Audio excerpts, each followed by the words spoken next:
My name is Russ Derry. I'm the Director of Education at Epilepsy Foundation of Michigan, and the topic today is Neurostimulation-Based Therapies for Epilepsy.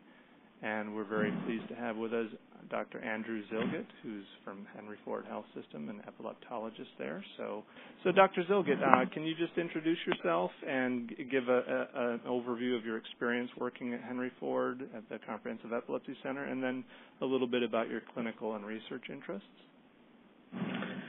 Yeah, so my name is Andy Zillgitt. I've lived in Michigan my whole life and went to Michigan State for undergrad and medical school, and then I did my training in Metro Detroit and then here at Henry Ford Hospital in epilepsy. And I joined staff at Henry Ford last September, and I was scheduled to finish a second year of research in epilepsy, but a position became available, so I joined, and it's been a great experience so far. And before I go on, I should thank a couple people who also helped me with this, and Dr. Greg Barkley here at Henry Ford, and then a mentor of mine, Dr. David Burdett, who's at St. John's. And also thank you to the Epilepsy Foundation for asking me to do this. But my clinical and research interest, clinically, anything epilepsy, and certainly epilepsy surgery and drug-resistant epilepsy are big things. I also read EEG, EMU, and critical care monitoring, and I read magnetoencephalography, which is a dedicated study for some patients with epilepsy that looks at magnetic brain waves. And then my research interests kind of follow the same thing, clinical epilepsy basically and outcomes. We're starting to look at outcomes in generalized epilepsy, and have some people putting together that project right now.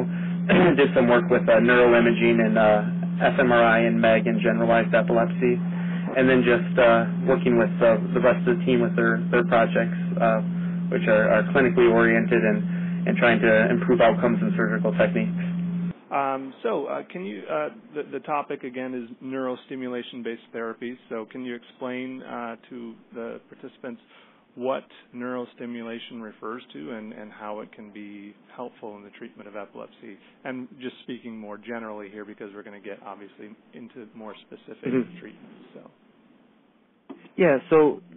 neurostimulation in general, I think in medicine a lot of times you just combine two words and then you get a new word that just describes what's going on. So what we're doing is we're taking different forms of either electricity or magnetic fields or a different way to stimulate the brain in some capacity, which can have effects on the brain that can lead to slowing electrical signals between nerve cells, and then if we can slow those electrical signals, that can have effects to control seizures or decrease the frequency or severity of seizures. So that's the general concept, is you're using something to stimulate the brain or nervous system in a way that can slow the signaling between nerve cells and then decrease the amount of either frequency or severity of seizures. So is that true for all of the neurostimulation therapies out there, that they all slow electrical activity? In some capacity, I think in some of the in some aspects, we're not 100% sure exactly what's going on. They may alter the connection between nerve cells, and in some cases, they may stimulate an area that can then stop seizures from happening. And that's particularly the case with something like a neuropace. But for the most part, they involve some sort of stimulation to the brain that the downstream effects in one way or another is to stop seizures. Okay, excellent. So at this point, neurostimulation-based therapies are not really considered first-line treatments for epilepsy. Can you talk about what other treatments should be used or at least explored before considering neurostimulation? Yeah, and I think that's an important point overall when you talk about neurostimulation.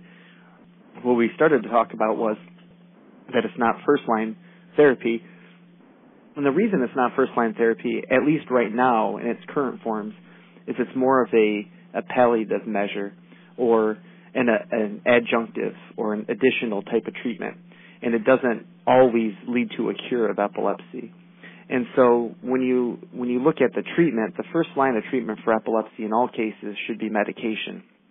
And what happens for 2/3 to 70% of patients, medication does the trick, and we're able to control their seizures. But unfortunately, for around 2/3 to maybe 1/3 to 30%, somewhere in that range, medications don't control the seizures.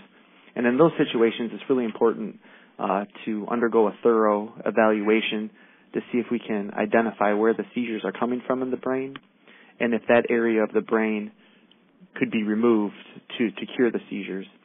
So before pursuing neurostimulation as a treatment, you have to make sure that, one, medications aren't working for you, you've failed medication trials, but two, that you're not a candidate for resective surgery or removing part of the brain where the seizures are coming from. And so that's an important point. And if you failed medications and you're unfortunately not a candidate for epilepsy surgery for one reason or another, then it's a good time to look into neurostimulation as a therapy. Great. In that regard. And let's start by talking about the most widely used and known type of neurostimulation, which is vagus nerve stimulation, or VNS. Can you provide just an overview of what VNS is and then under what circumstances it's used, and then talk a little bit about the risks and benefits of use? Yeah, so VNS is short for vagus nerve stimulation, and what happens is there's a pacemaker device that's implanted in the chest, and then there's wires that are attached to the vagus nerve, and they're constantly sending signals to that vagus nerve for just a generic term, to zap it in the hopes of preventing seizure activity. And then the kind of unique thing about a vagus nerve is if you feel a seizure coming on or you have your warning before a seizure, you can use a magnet and swipe that over the pacemaker, and it can stop a seizure from progressing to even a bigger seizure. And so VNS was first kind of explored a long time ago, but became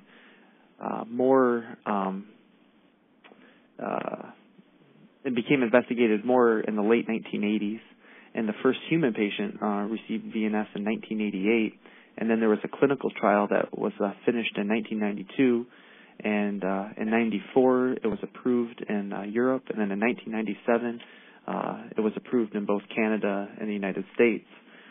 And so this is a good medication for people who have failed medication, or this is a good treatment for people who have failed medication trials in the past, and and who aren't candidates for epilepsy surgery. Okay. And in terms of effectiveness, what overall would you say is the overall success rate, or how many people are responders, and that type of information? And then you can talk a little bit about common side effects or safety concerns. That would be good. Sure. Oh, sure. So, excuse me. Yep, go ahead. Okay, then I know you're talking about folks that have a seizure, but what about the ones that apparently those seizures are the ones that people are aware of? What about the ones that have grand mal seizures and don't know, when the seizure is about to take effect? So the question was for people who don't have the, in a weird way to say it, the luxury of having a warning before their seizures. They just have the big seizures out of the blue. The magnet can still be used if there's someone nearby. Someone else can swipe the magnet across the device, and that can lead to the seizure stopping. So it's not necessarily 100% reliant on you. If there's somebody around who also has a magnet, they can help in that way. But that certainly is a limiting factor. And this was an issue that came up with a patient of mine recently who talked about a little bit later too, but she had seizures that were coming from her left temporal lobe and actually underwent surgical resection of her temporal lobe. So they removed the left temporal lobe, and she did pretty well for about a year. And then her seizures came back. And when they came back, they were much more explosive without a warning. And unfortunately, what we found out when we monitored her again is now they're coming from the right temporal region. And so you can't do surgery on both temporal lobes because that would cause really significant memory problems. So we discussed neurostimulation with her, and one of the things I brought up was VNS, and unfortunately she's alone a lot, and she said, well, if I don't know I'm going to have a seizure, how will I be able to use it? And so in those situations, it certainly can be a limitation. And so it's unfortunately that's one of the limitations to VNS for sure. If you have seizures that come out of the blue and no one's around, and you aren't able to use the magnet to stop the seizure, the chances are that you won't stop the seizure and it will go on. May I ask a question, please? My daughter has a VNS implant. How do they know whether the VNS is really stopping or shortening the seizure? How can you measure that? Because you don't know what you would have done, how long it would have been if you hadn't swiped the magnet. Yeah, I was going to ask that question. How can you that's a great question. Going back to some of the early studies, and usually, and these were in animal models, and it is harder to show this in a human study, but what they would do is have an EEG running throughout the time the VNS was on, and what they found was that while the VNS was on, the amount of abnormal brain waves were much less frequent, and then when they turned them off, they were much more frequent. And when the seizures were occurring, they were less, they were shorter in duration when compared to seizures before the vagus nerve stimulator was implanted. So that's where the idea comes in that the seizure itself was shorter or less severe or less frequent from animal models where they were using EEG at the same time that they had the VNS on. But in humans, it's a little hard to say because we don't have the luxury to do that at all times. And a lot of times it goes by what the patient feels. They say, this seizure wasn't as bad as my normal seizures, and then I think we assume that, well, if it wasn't as bad, maybe it wasn't as long or as severe. On those EEGs, did that also happen with myoclonic seizures? Because I don't find that it seems to do anything for that kind of seizure. Maybe more for the grand mal. Yeah, that's another very good question, good point. Those studies were done in rat models or in animal models that were for generalized seizures for the most part. And I'm not aware if they were doing them on different type of animal models. The ones that are classic, that the studies I know of were on animal models where they put a toxin on the brain and then it can cause generalized seizures. It's interesting too, though. There's not a great animal model for myoclonic seizures. They're starting to come up with develop animal models for that. There's a new mouse model and a group in UCLA is using. But just to kind of go on a tangent just for a second, people have let me know that sometimes I go on tangents for too long. But in general, one of the frustrating aspects about animal research in epilepsy is we don't necessarily have a true epilepsy model. We have a seizure model. And we've been using the same seizure model for many years. And there was actually an article in a critical review in the journal Epilepsia at the end of 2011 where it discussed why medications and treatment has failed for so many people with epilepsy. And one of their points was it could be that we haven't changed our animal model in 60, 70 years, and we're using a model that actually is a seizure model and not an epilepsy model. So where you've noticed it might not, excuse me, been helpful with myoclonic seizures, I don't think VNS has a lot of good data to suggest that it would be helpful in those situations, unfortunately, and there's not good basic science to create that model and study it that I know of right now. And in terms of who can benefit from VNS, are people with primary generalized epilepsy able to benefit from VNS, or is it primarily just for people with partial epilepsy? It's a really interesting question too. So my first patient today is a refractory generalized, primary generalized, or genetic or idiopathic, depending on your terminology. And they came in today. He's failed Depakote, Lamictal, Keppra, Topamax, and he's on Onfi, Zenpat, and Topamax right now. And it was recommended that they have VNS.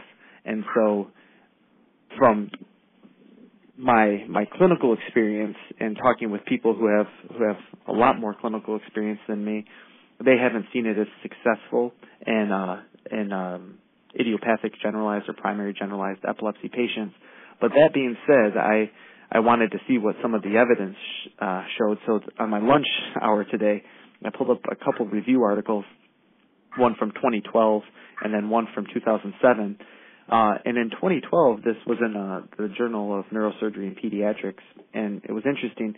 The responder rates were just as good, if not better, for people with generalized epilepsy.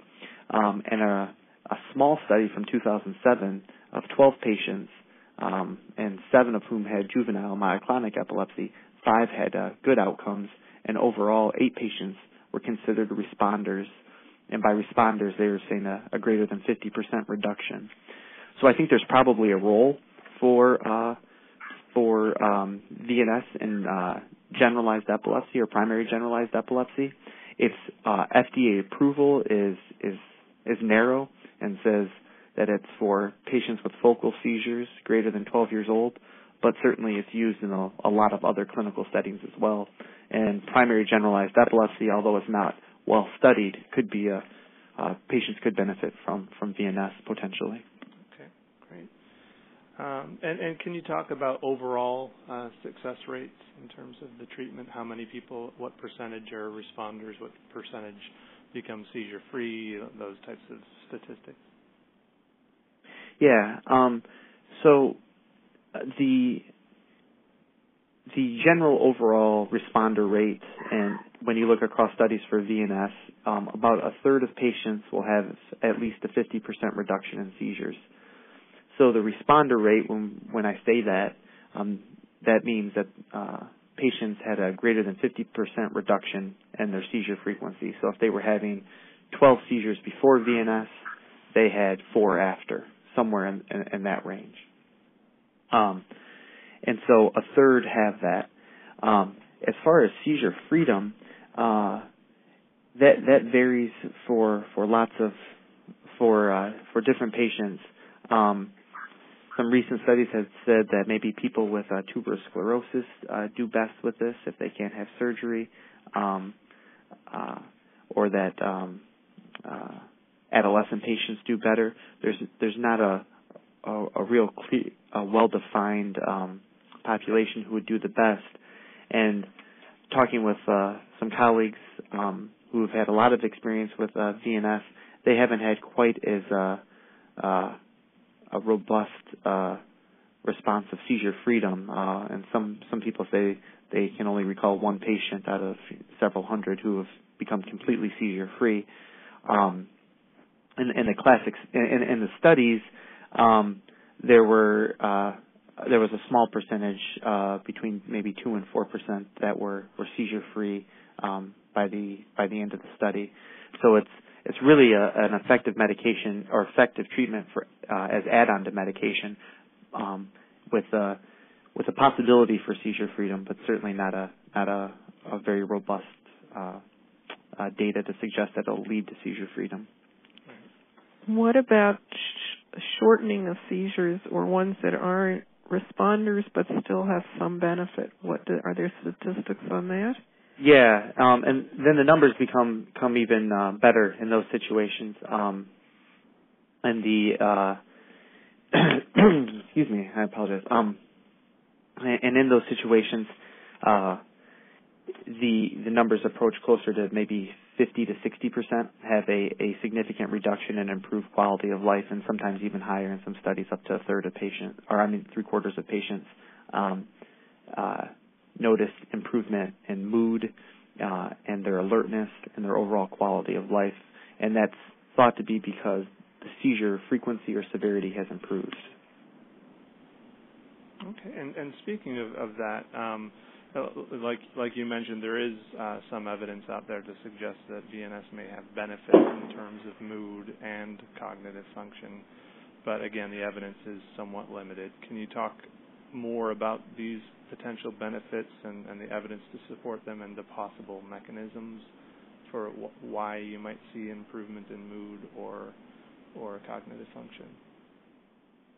Yeah, one of the there are lots of theories why VNS may work. Some of them involve there's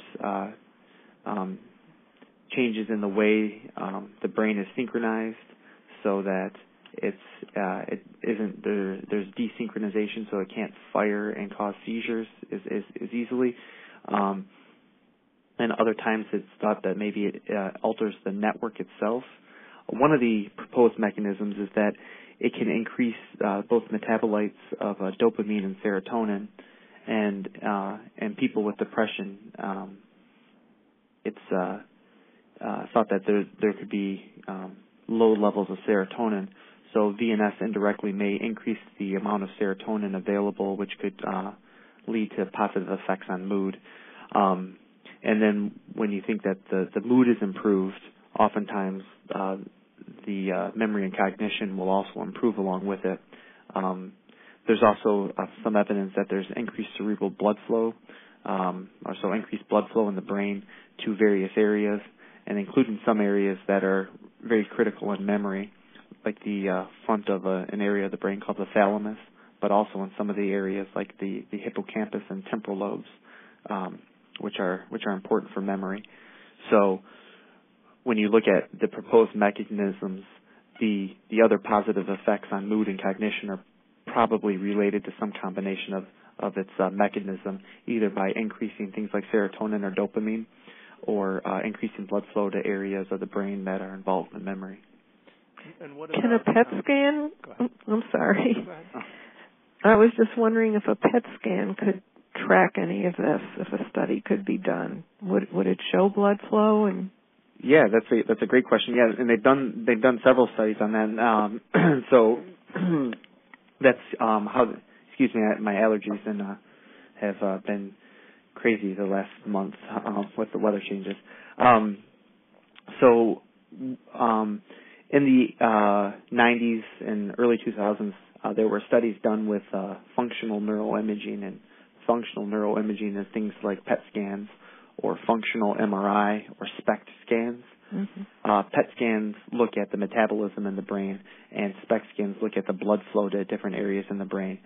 And what they found was that with PET scans in people who have VNS, there was increased activity in the anterior thalamus, which is an area in the brain that is linked to the middle parts of the temporal lobe, which are very important for memory. And then they saw increases in other areas too, into the temporal lobe, where memories are stored. So there has been some studies done with that.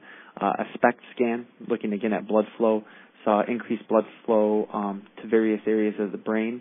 And a functional MRI study, which is really interesting, saw that both of the thalamus, both thalami were activated during vagus nerve with a vagus nerve stimulator, which would again just suggest that the memory networks that are being involved are being activated. So those are nice correlation studies, but that's probably the mechanism by which people feel that their memory improves. And what about interictal epileptiform discharges? There's some, again, some evidence to suggest those might interfere with transient cognitive functions. Does the VNS impact interictal discharges as well? Yeah, and so the way I like to, ictus is a term for event, and interictal means in between events. Excuse me. So with interictal discharges, the VNS and several animal studies has been shown to desynchronize those and decrease the frequency of those epileptiform discharges. And so one way to think about interictal discharges is that if they occur randomly, that increases your risk for seizures, but if they start to occur repetitively and in close proximity in time, that can actually lead to a seizure. And in animal studies, it's been shown that the VNS will desynchronize that, so those discharges happen much more sporadically and much less frequently. Unfortunately, that hasn't been verified, at least in any human studies, but certainly it was shown in animal studies. So it definitely does have an impact on interictal discharges, or it likely has an impact on interictal discharges. Okay. And then lastly, related to this, what about, what percentage of people are able to reduce their medications as a result of being on VNS, and does potentially the reduction in medication and the side effects that may go along with that, can that possibly explain improvements in mood or cognitive function? Yeah. Certainly multiple seizure medications can lead to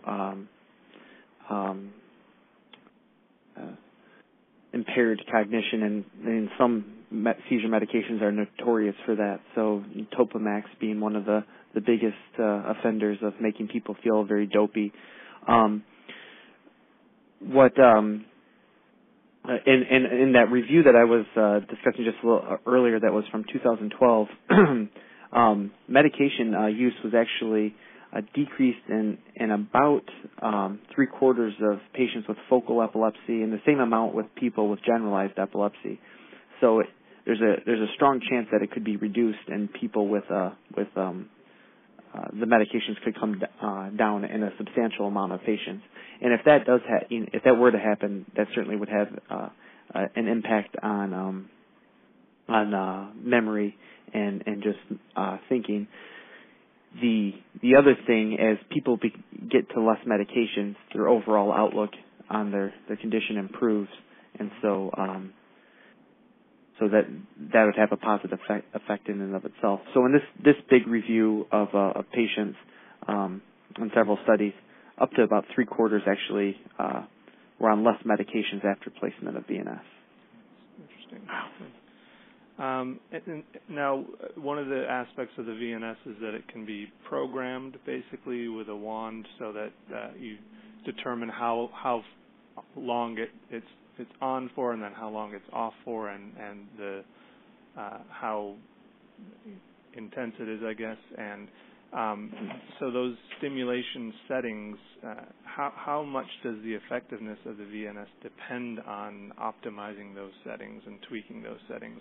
And do neurologists vary in terms of the extent to which they work on that?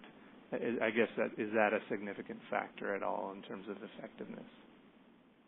Yeah, it is. And in general, as Dr. Burdett taught me when I was learning about this, he would say more is better.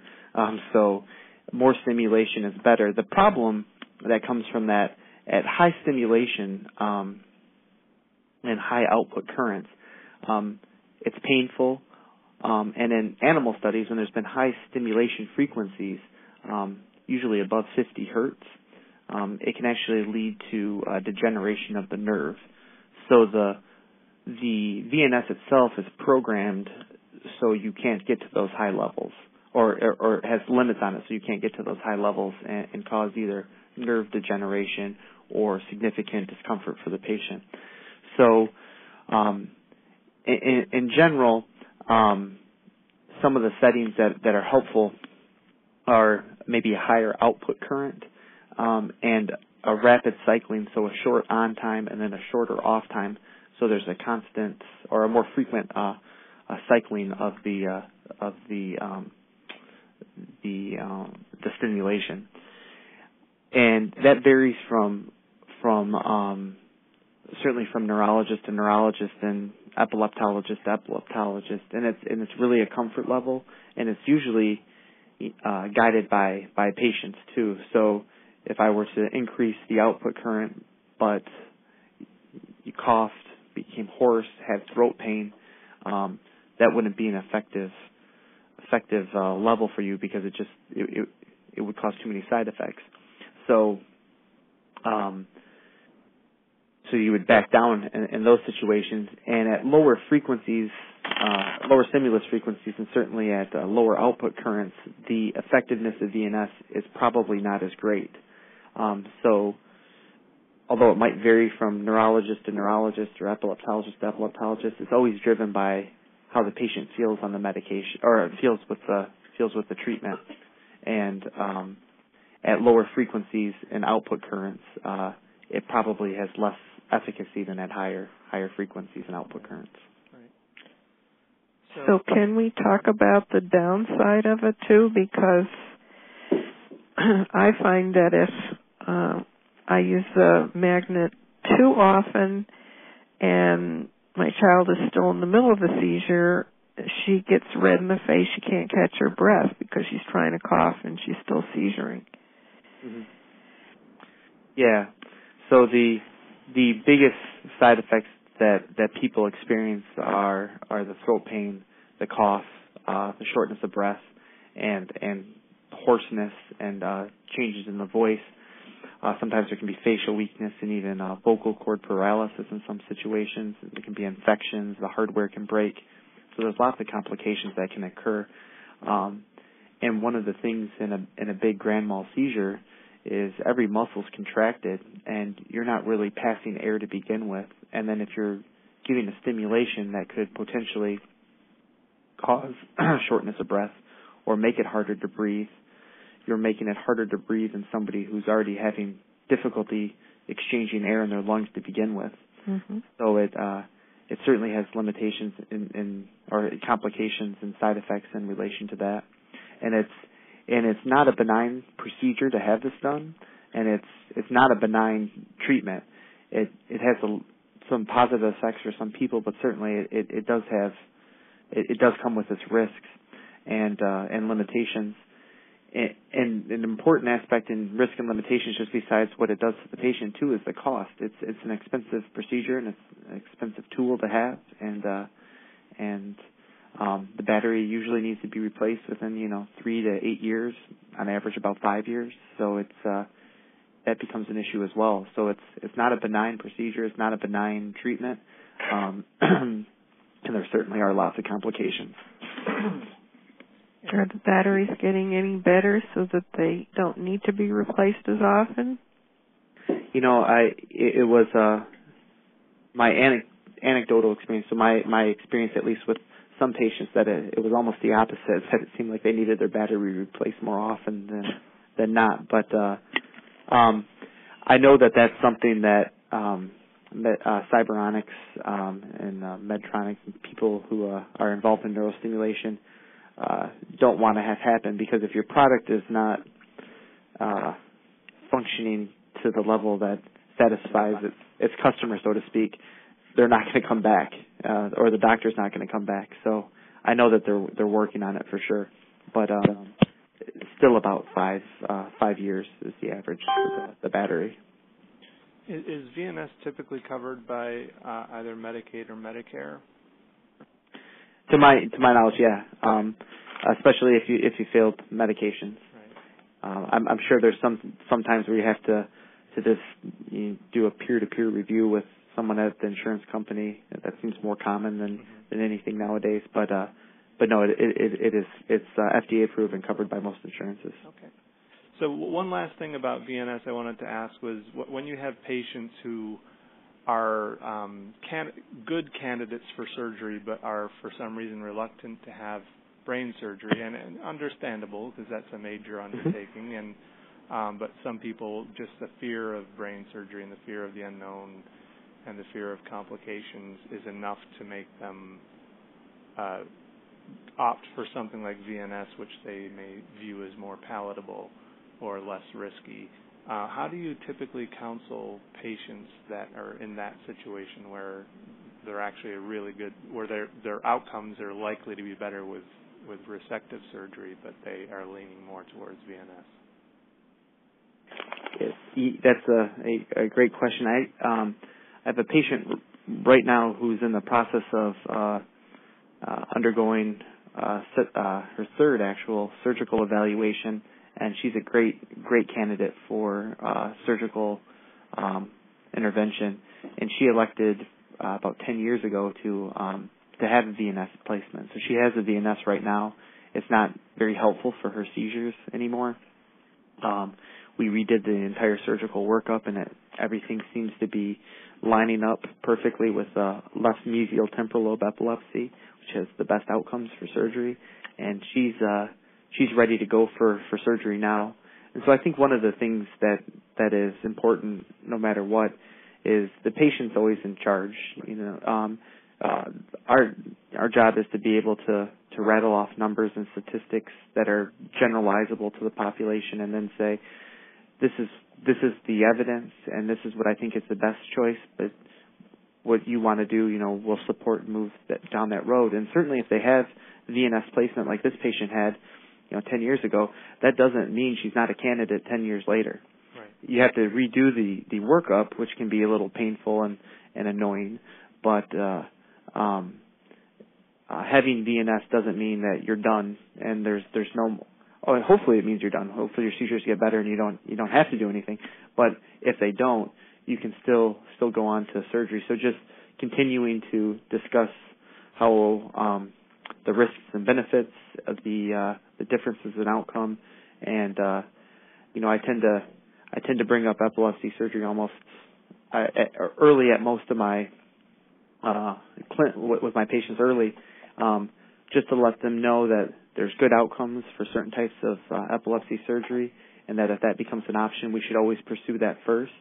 And then if they become scared, and certainly it's a huge, it's brain surgery, it's huge. But if they decide that that's not something they want to do, just keeping open with them and saying, well, I think this is a good option, so we can try that. And if that doesn't work, we can always revisit surgery later. Right. Okay. Does anyone have, before we move on to the other neurostimulation-based therapies, does anyone have any questions about VNS before we move on? I'd like to add one thing. I heard that now they're using those VNSs for migraine headaches, and they're supposed to be working out pretty well. Yeah. Is that Terry? Yeah. Hi, how are you? Hi.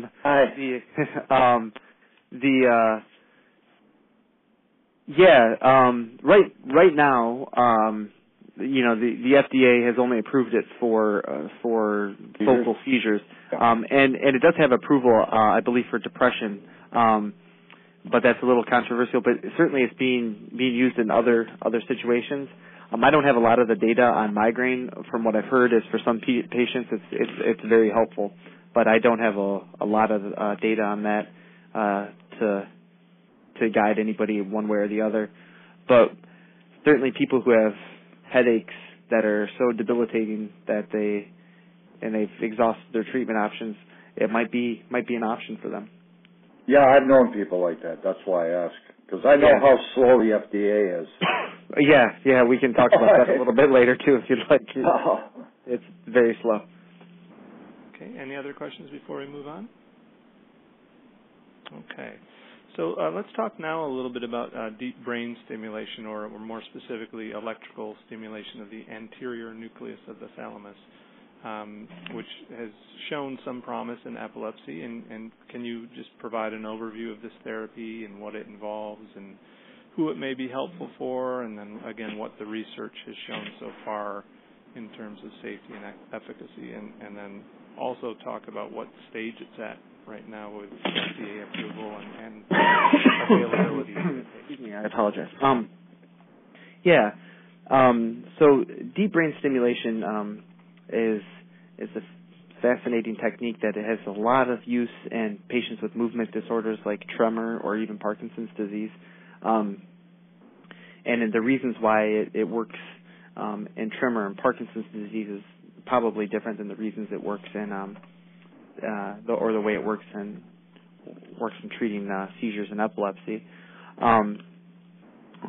But the idea is through stimulation, continuous stimulation to the thalamus, you're disrupting the network in some way that's involved in epilepsy. And so when we think about epilepsy, sometimes it's easier to think about networks that are involved. And so the middle part of the temporal lobes is connected to the front of the thalamus, or the anterior nucleus, which then has connections to the frontal lobe, and the thalamus certainly has connections to the frontal lobe. So if you place something that stimulates electrical activity in that area, you can, in various ways, disrupt the transmission of signals and disrupt the network with the goal of preventing seizures and curing epilepsy. And so that's kind of the idea of where it was thought that it could be helpful in epilepsy and stimulation in the thalamus. And they stimulate the thalamus regularly in the area for things like tremor, and so they thought, well, maybe it will work for epilepsy. And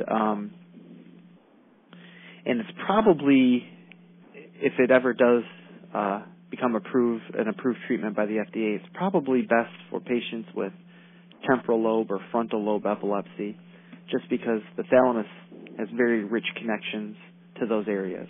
The thalamus connects the entire brain. It's kind of like the gateway to the rest of the brain, but certainly in temporal lobe and frontal lobe epilepsy, it plays a very big role.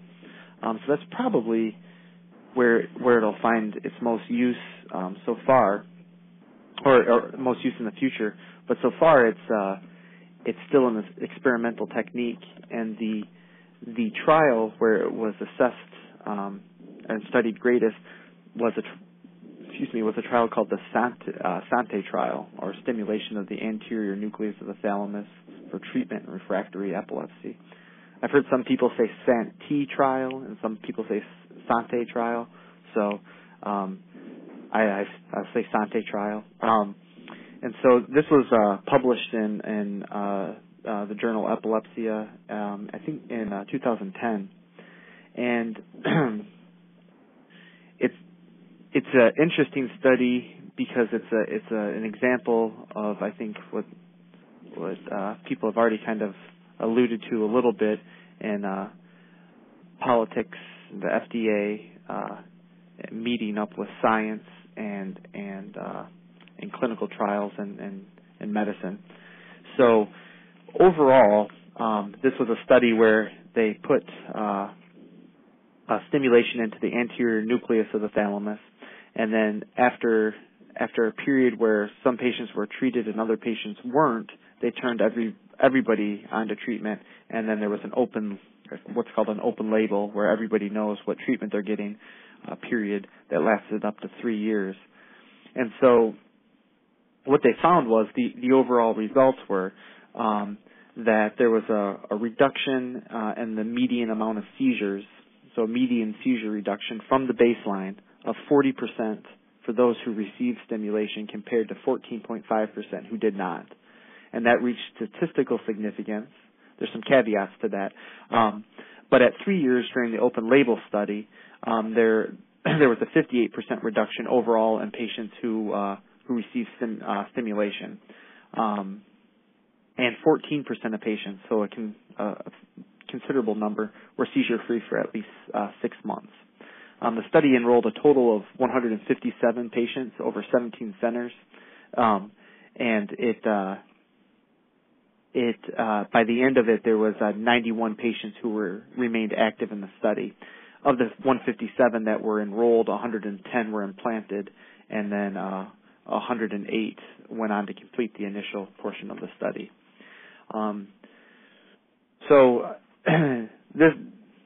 Some of the interesting outcomes to this study is when you look at the median percent change from baseline for patients with seizures. At 13 months, it was 41%, and that actually increased to 56% at 25 months. So there's a decrease in the number of seizures almost by 60% in some patients. And what I always think is an important, and this is important for people who want to discuss studies in more detail, especially interventions and other types of treatment, is what's called an intention to treat model. And what that means is everybody who was intended to get treatment, what would the outcomes have been? And they were almost identical to those who did receive treatment. So 44% reduction at 13 months and 25% reduction at 25 months. And looking at the 50% responder rate, and again, that's patients who've had more than 50% reduction in their seizures. For the 42 patients that were available for analysis at 37 months after being implanted with deep brain stimulation, 2/3 had a greater than 50% reduction in their seizure, which is a very positive outcome in this situation, in this study. And again, it showed similar results to VNS, that mood improved for some patients and memory improved for some patients, but there again are important caveats to that as well. So when this data was put together and brought to the FDA, there was one patient after implantation, and they turned on the stimulator to 5 volts, which was the setting parameters for the study. They had over 200 seizures in about 3 days, which was a 1,000% increase from that patient's baseline frequency. So clearly an outlier. So they turned off the stimulator and then turned it back on at a little less voltage at 4 volts, and the patient went back to their normal seizure frequency and then was included in the study. And what ended up happening is if you took out the outlier, the study reached statistical significance. But the FDA had said you can't take out that outlier. And so they asked the group doing the study to put them back in, and when they put them back in, the results did not reach significance. And so they said if you want approval, you'd have to redo the study. And these are really expensive studies, as you can imagine. They involve machinery, surgery, stays in the ICU after the surgery, and then frequent clinic visits. So it's a really expensive trial to do. And if you're the manufacturer of this product, you may be a little reluctant to do another one if the likelihood for a good outcome maybe isn't, or likelihood for FDA approval maybe isn't as likely. So that is very interesting how that came about. Another interesting aspect to it is there was another patient that was excluded from the analysis because they didn't fulfill the criteria. You were supposed to have completed a journal of seizures for 70 days before entry, and this patient only did 67. And so the FDA again wanted them included, even though this patient didn't necessarily follow the protocol. And again, when you include that patient, the results were not as didn't reach statistical significance, and so they did not approve the device. And then there was some significant adverse events, and although that many patients had improvement in their memory and depression, memory and depression were statistically higher in patients who received stimulation, and so 8-to-1 for patients with stimulation versus control patients for depression, and 7-to-1 for memory impairments with stimulation to control. So there was some significant adverse outcomes that came along with it. So overall, the FDA was not ready to give it its stamp of approval for this. And where do we stand now then? Is this basically not going to be available unless the company decides to do the clinical trial over again, or are they looking at different ways to possibly get this approved? You're kind of just in a holding period. I think they're looking for ways to do the study again, but maybe not with the duration or cost, and then see if they can represent it. Henry Ford wasn't a center with a DBS. It wasn't one of the 17 centers. So I don't. Some of this I don't want to say it's insider information, but some of this other information about the outliers, was presented at meetings and at various conferences I've attended. Right. So when they bring this up, there's grumbles in the audience, and then it kind of dies down, and nobody. I certainly don't know where they stand for moving forward for the trials, and I think that most people would think it's just on hold right now. And there are no current clinical trials or any way that anyone can access this treatment currently then? So for any information on clinical trials, and I didn't look this up before this interview, you can always go to the clinicaltrials.gov and see if they're enrolling patients for the study. I'm not aware of one. Okay. And in some cases, you can get compassionate use for different type of treatments, and for patients who maybe aren't candidates for resective surgery and failed medications, you could apply for compassionate use in that situation. But there's other neurostimulation techniques that are coming out that might kind of surpass deep brain stimulation, at least in the immediate future. Okay.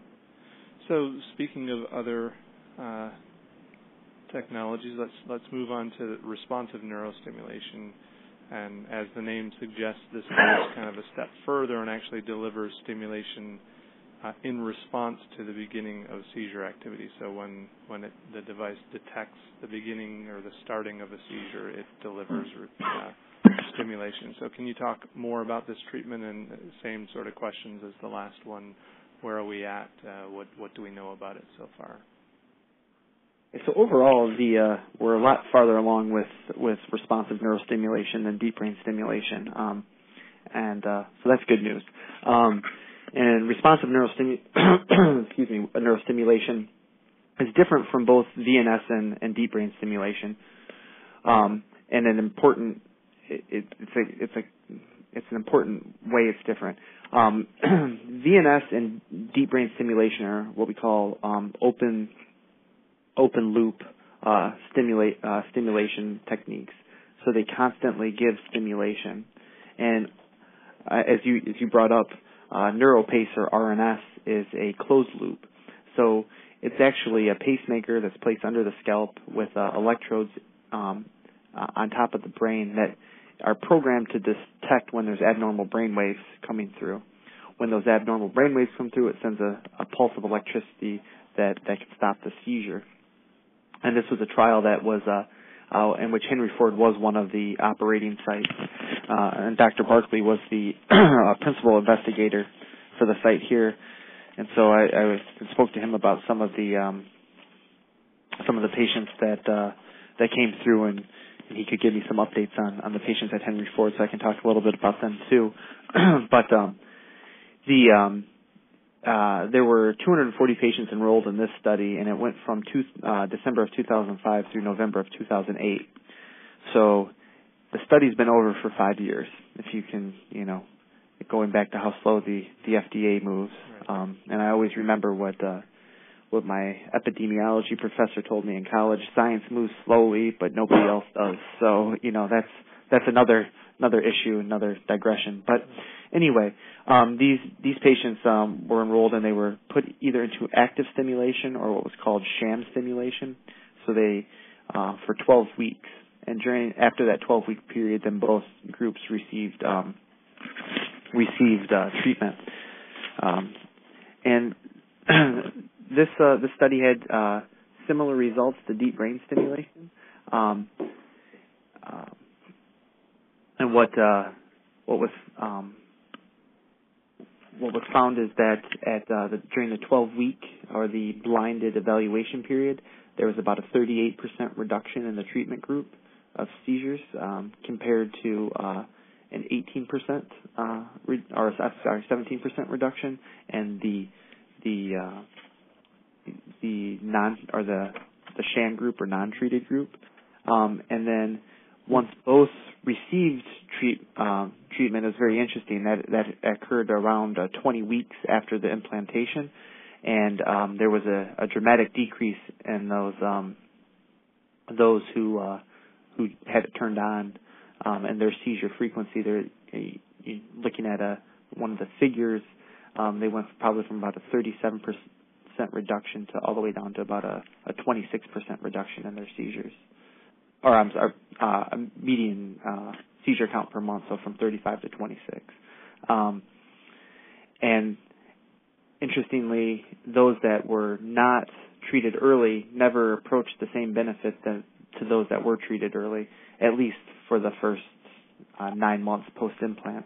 But when you went 1 year out, 43% had a good outcome with a reduction in seizures, and 13 patients, so 7.1% of patients, were seizure-free over a 3-month interval. And importantly, with this, NeuroPace was closer to vagus nerve stimulation and its improvement in quality of life and memory and mood function. So where DBS maybe had some impairments with mood and memory, RNS did not, and so that's another benefit, or had less of an impact.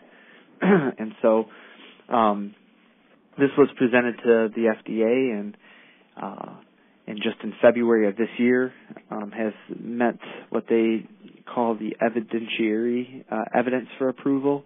And speaking with Dr. Barkley today, it sounds like sometime this year it'll get full approval from the FDA for use in treatment in epilepsy.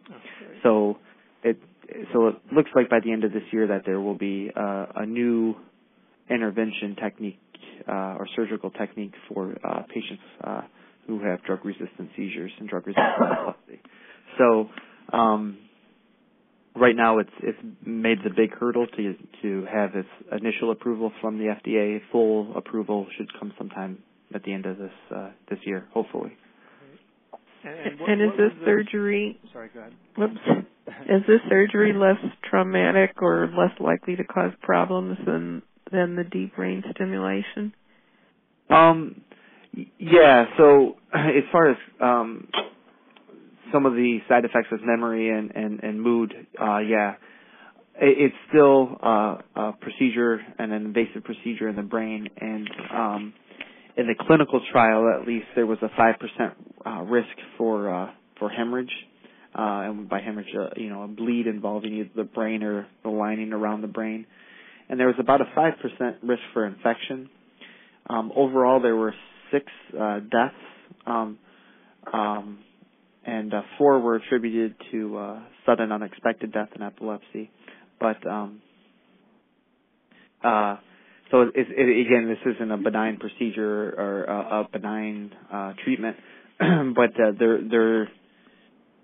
it does appear that it probably is a little safer than DBS when just looking at the numbers from the study. Excuse me. And what was the responder rate for this study, just so we can compare with VNS and deep brain? Yeah. The responder rate, let me find at 1 year post-implant was 43%. So 43% had a greater than 50% reduction, and at 2 years it was 46%. Okay. So it's a little better than VNS and not quite as good as deep brain stimulation in terms of the responder rate. Yeah. Yeah. Okay.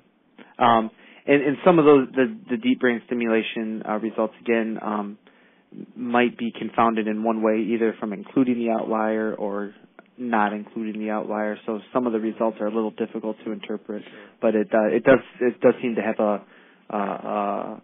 a better impact than maybe VNS.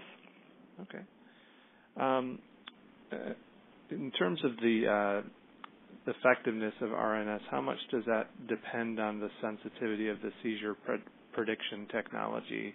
It seems like that's one of the most complex aspects of this is trying to identify when seizures are about to begin, and I'm sure there's all kinds of algorithms involved in that kind of thing. So how is there a lot of room for improvement on that front if we get better seizure prediction technology, and that is then folded into the RNS? Yeah, I think so. And that, like you said, there's a lot of mathematical algorithms that are above my level of understanding for sure.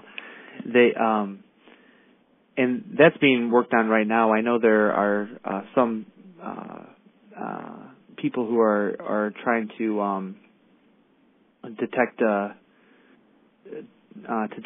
seizures using an accelerometer, which would then pick up the if someone's having a generalized tonic-clonic seizure, and then remotely you might be able to intervene. I just briefly read a study about that, so I don't know much more about that. But the techniques for detecting seizures and interictal activity are constantly being updated and improved.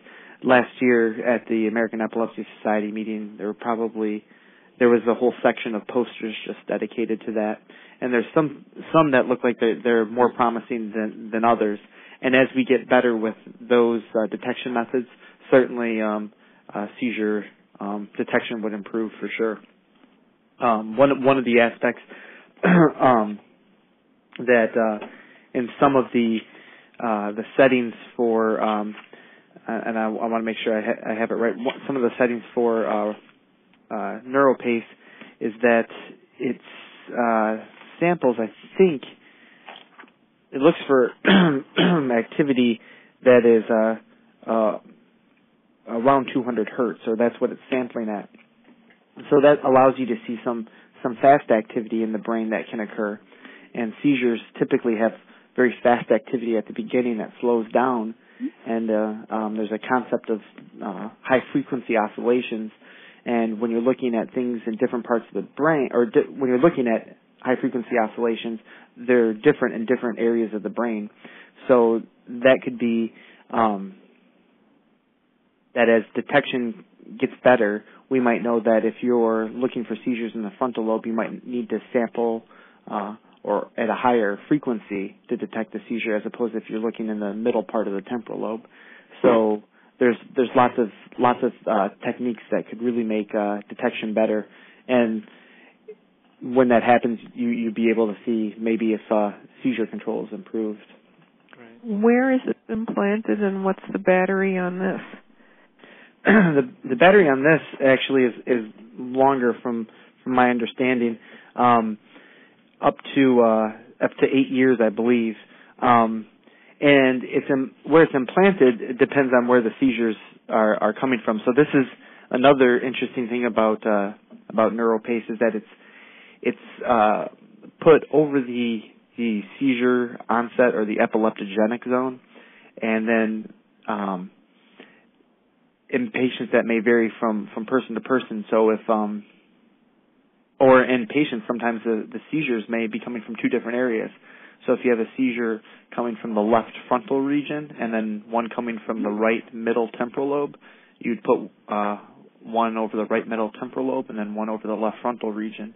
And then when those electrodes detected, or the sensor detected abnormal activity, it would send a shock to one of those areas, or not shock, stimulation to one of those areas to stop the seizure. But if I'm sorry. I'm sorry, it could be coming from even more than two areas. Yeah. Excuse me. So Where NeuroPace and RNS probably is going to have its biggest impact is for patients who have what we say bitemporal lobe epilepsy, so seizures coming from both temporal regions, or multiple neocortical onsets. And neocortical just means they're coming from the frontal or parietal lobe, or the outside part of the temporal lobe.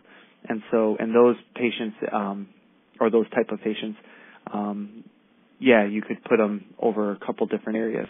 I'm not sure if they put them more than 2 areas, to be honest. I think 2 foci is the or 2 areas of focus are the maximum, but I'm not 100% sure on that. Mm-hmm. And the device is the actual where battery is, and most of the hardware is that's placed between the scalp and the skull. Yeah. Okay. The actual electrodes, two electrodes are placed on the surface of the brain. Yeah, exactly. Yeah. Well, what's also interesting and kind of exciting about NeuroPace is that it certainly has a role in treatment. It might also have implications or a role in diagnosis. And so, at a conference just this past fall in Cleveland, at the Cleveland Clinic, Dr. Paul Van Ness from University of Texas Southwestern presented a really interesting study of 5 patients followed through the University of Texas Southwestern Epilepsy Center, and they have bitemporal epilepsy, so seizures coming from the right and left temporal region. And what they did was they looked to see was there a dominant region for the seizures that come from. So, for example, in one of their patients, 95% of the 94% of the seizures came from the right hippocampus, and so the suggestion from that then is, well, if 94% are coming from the right side, if we were to do resection on the right side, would that result in seizure freedom? And Cleveland Clinic had a very interesting case of a patient who had NeuroPace implanted for bitemporal epilepsy, and eventually what they found was 95% of seizures were coming from one temporal lobe. They took that temporal lobe, they took it up, and it's been seizure-free since doing so. So the really kind of neat thing, in addition to just being what sounds like a good treatment for patients who can't have surgery, is that it may also prove as a diagnostic tool, so we can identify what area is more active, and if that area is more active, could it be removed? So there are some very, very exciting things about NeuroPace beyond just the treatment aspects. And is it constantly monitoring epileptical activity so that you have a record of like 24 hours a day? Yeah, exactly. So yeah, that seems like that could have other research implications too. That it just to learn more about different types of epilepsy and different seizure patterns and that type of thing. Is there any research being done on the data that was gathered from that study that, just to learn more about seizure patterns and different types of epilepsy and that kind of thing? Yeah, they're close. I think if they put together more of the numbers, we certainly will. And one of the frustrating things is, for all the research and all the knowledge we do have, we still have only touched the surface, or we don't have a lot of. We're still very ignorance, maybe too strong of a word when it comes to treatment and what. Yes, infancy is a great way to say that. Yes, exactly. So I think this will provide lots of information about what is the natural history of seizures in epilepsy and in different areas, what happens to the brain. So I don't think a lot of that data is available yet, but I know people are putting together that data to present, and I think it'll be very enlightening to further treatments. So again, we're going to talk about just a few more, very, very briefly, touch on a few other techniques. But did anyone have any questions on RNS or NeuroPace or on deep brain stimulation before we move on? I have a question. What is the success rate of this surgery being done for someone over 50, 55, of having... Of having epilepsy surgery over the age of 55? Yes. Okay. A lot of that falls right back into where the seizures are coming from and what type of epilepsy you have. And if you have seizures that are coming from the middle part of the temporal lobe, and they're coming from one side, and all the other information that testing we do, like a PET scan and an MRI, all suggest that there's a abnormal epileptic region or an epileptogenic zone within, let's say, the right middle part of the temporal lobe. Your risk of seizure freedom after surgery is about 2/3 to 70%, so 67 to 70%, and a substantial proportion of patients can come off. Will come off medication after that. If it's coming from a different area in the brain, those results vary and can be anywhere as low to maybe a third get better after surgery to half, and sometimes with advanced imaging techniques, so looking at MRI in a couple different ways or doing things like magnetoencephalography, we can be more precise, and then those results actually approach the same as the middle temporal lobe epilepsy results, so close to 70%. So it doesn't necessarily change because of age. It just really is dependent on what the cause of epilepsy is and where the seizures are coming from. Okay. I have a question. Go ahead. Mm-hmm. Depending on the area that you're removing the area, mm-hmm. won't that cause a problem with memory as far as how to read and write and talk? Yeah, so that's a great question, and that's certainly a concern. So I've taken this. I've heard Dr. Burdett say it to some of his patients, and so I kind of say it too. The goal of epilepsy surgery is to cure your seizures, but we wouldn't do surgery on anybody if they were a different person after surgery than they were before surgery. So from that standpoint, if we were to take an area of your brain out and then you could no longer read or write, we wouldn't do that because reading and writing are very, very important. Or if your seizures were coming from an area that controlled your left arm movements, we wouldn't take that area out because you would be paralyzed in the left arm.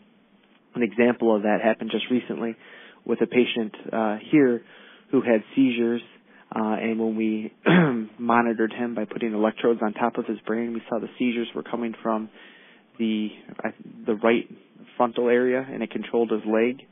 And to make things even more challenging, he was having seizures involving his left leg, and he had his right leg amputated. So if we were to remove that area of his brain, we would essentially make him paraplegic, and we would never do anything like that. So there are always concerns with epilepsy surgery that there could be a decline in memory or in function. But in situations where that risk outweighs the benefits, yes, we wouldn't do surgery. One complication that can happen after middle temporal lobe surgery or an anterior temporal lobectomy, that's where we remove the front part of the temporal lobe, is if it's in the left side of your brain, which is usually the language area of the brain, some people can have a decline in their verbal memory, meaning that they're not as good with words or remembering words, and that can be somewhat common. The interesting thing, though, is if you're not having seizures after surgery, that's really not that bothersome. It's surprising in the study. So whenever you're talking epilepsy surgery and doing any sort of intervention, it's always important to know what the risks and benefits are, and if the risks outweigh the benefits, then surgery wouldn't be done, or other interventions for that standpoint. Yeah, and we'll certainly talk more about that. We have in December our Learn and Share conference call is specifically on epilepsy surgery risks and benefits. So we'll be talking exactly about how to weigh those different risks and benefits. So let's move on and just talk briefly about a few other technologies that are at various stages of development, but we really have less evidence as to their effectiveness in epilepsy. One being transcranial magnetic stimulation, transcranial direct current stimulation, and trigeminal nerve stimulation. And then if you're feeling brave, I guess you could try to describe optogenetics, which I looked briefly at and had a really hard time understanding, but it seemed fascinating. So it is fascinating. I don't know if I'm brave enough to delve into that. Other than that, it seems that is a very exciting area from a standpoint that it also gives us a very good model of epilepsy. So we might be able to use that to model other treatments as well. That's my knowledge of it to that extent. So I believe some researchers are looking at that at the University of Michigan, but I'm not 100% sure about that, but I believe they are. As far as the other some of the newer techniques like repetitive transcranial magnetic stimulation, this is somewhat like electrical stimulation, except we're using magnetic fields. So whenever there's an electrical current, there's a magnetic field. We take advantage of that property with a machine and a tool we have here at Henry Ford called a magnetoencephalography, which looks at magnetic fields produced from electrical currents of the brain. And what was found was using magnetic stimulation can actually lead to reduction in seizures as well. There's not as much evidence to this, and essentially, in a really generic way to think of it, it's kind of like having an MRI applied to your right to a certain area of your brain that then can stop a seizure or stop seizures from happening as frequently. There's been about 3 studies that have shown favorable results. So a total of about 21 patients, and 2 of those 21 patients have had about 3/4 reduction from their baseline in seizures, and a range between 60 to 75% overall for the patients involved in the study. So it seems that this could be a very innovative technique. One thing that's great about magnetic stimulation is it's not invasive. Everything we've talked about so far, we have to either go into the brain or make surgical incisions and put electrodes in certain areas. This is not that way. This is you take a magnetic stimulator and place it over an aspect of the head where seizures are likely to be coming from, and through various proposed techniques, some of which are just that it disrupts the network. Seizures are reduced in frequency, and it seems to be a nice treatment for some patients with epilepsy. Do you know anything about how often, do you have to go into the hospital to get this done? How often, how long does it take? How often do you have to do it? That type of thing? Yeah, there, it was a treatment. I think the protocol was you'd come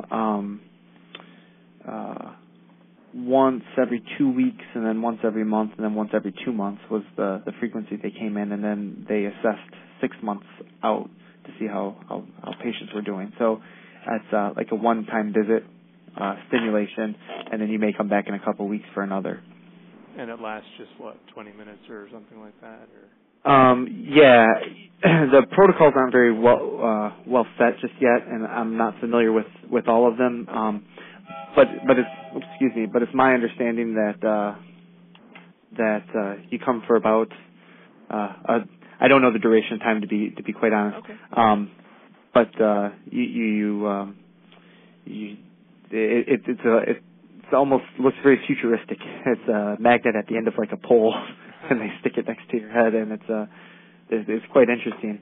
At the American Epilepsy Society meeting this past year in 2012, there was a special interest group on magnetic stimulation. So it certainly is gaining a lot of steam, and I think is more protocols are developed, there will be clinical trials that will put together a large number of patients in a protocol that will be used to be that will be standardized. Okay, and eventually, one would hope that there might be a way to make this portable or something that could be done at home, or exactly. That's probably Yes. a long ways away, I would assume. So. Yeah, but I think that's the thought, and that's probably technology moves pretty quickly. Unfortunately, again, science has dragged its feet a little bit. So I imagine there's people who are putting these together for in-home use, and that'd be a great thing if that was available.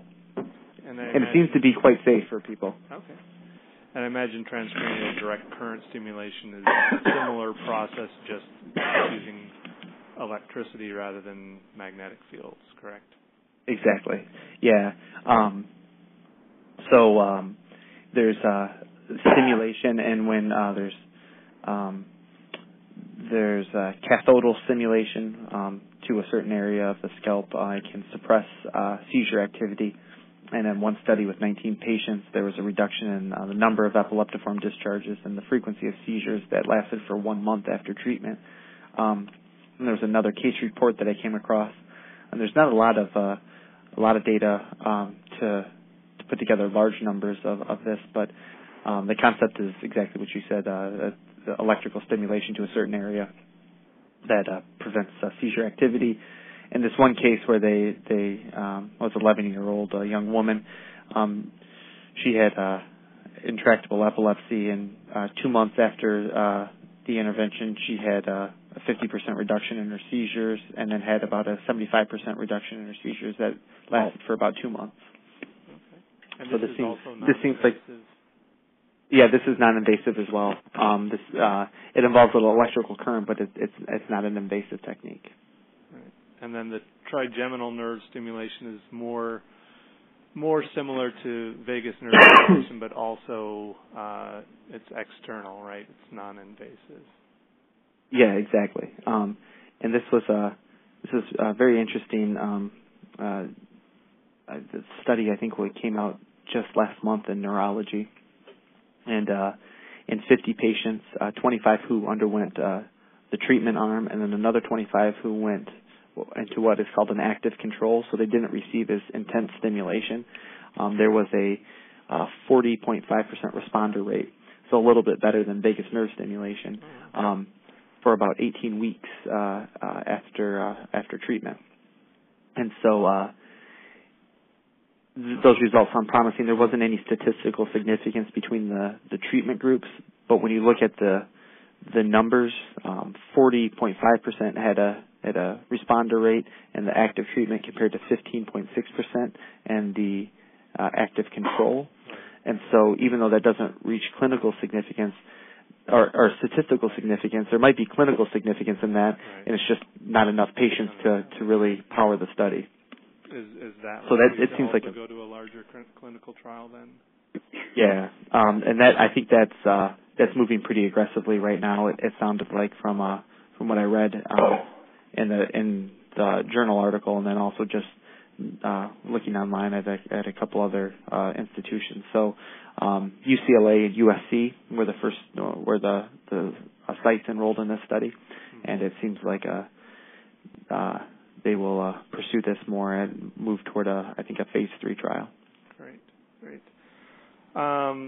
So we are about out of time. I just wanted to, if you'd be willing to stand for just a couple minutes more, I wanted to make sure no one else had any more questions. Does anyone else have any last questions?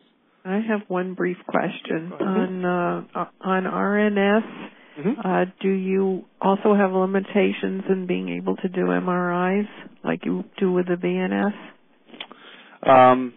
Not to my knowledge.